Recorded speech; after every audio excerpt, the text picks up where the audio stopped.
और व्यापारी की कहानी।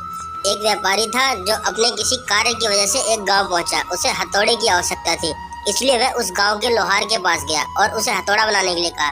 लोहार ने व्यापारी के कहे अनुसार हथौड़ा बनाया। व्यापारी ने जब हथौड़ा देखा तो उसे वह हथौड़ा बहुत अच्छा लगा। हथौड़ा लेकर वह अपने नगर आ गया और नगर में उसे लोहार की कार्यकुशलता की प्रशंसा करने लगा। लोहार की प्रशंसा व्यापारी के मुख से सुनकर नगर के अनेक लोग लोहार के पास अपने लिए हथौड़ा बनवाने जाने लगे। देखते ही देखते लोहार की कुशलता की चर्चा हर जगह होने लगी।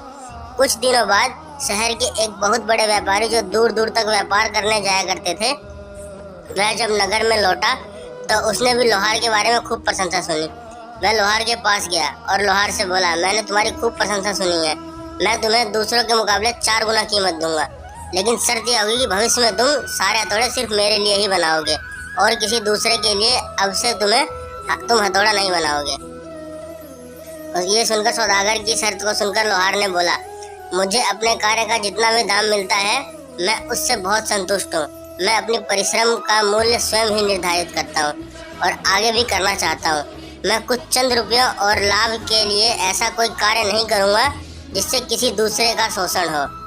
व्यापारी ने पूछा कि इसमें कैसे किसी गरीब का शोषण होगा।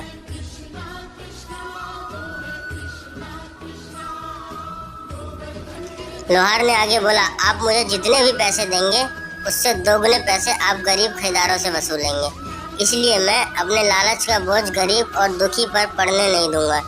मेरी यही इच्छा है कि मेरे कौशल का लाभ समाज के उन लोगों तक भी पहुंचे जो गरीब हैं। इसलिए मैं आपका यह प्रस्ताव स्वीकार नहीं कर सकता। सौदागर लोहार की यह बातें सुनकर अपमानित हुआ और उसे अपने लालच से भरे बुद्धि पर शर्मिंदगी महसूस हुई। इस कहानी से हमें यह शिक्षा मिलती है कि ईमानदार मनुष्य की हमेशा जीत होती है।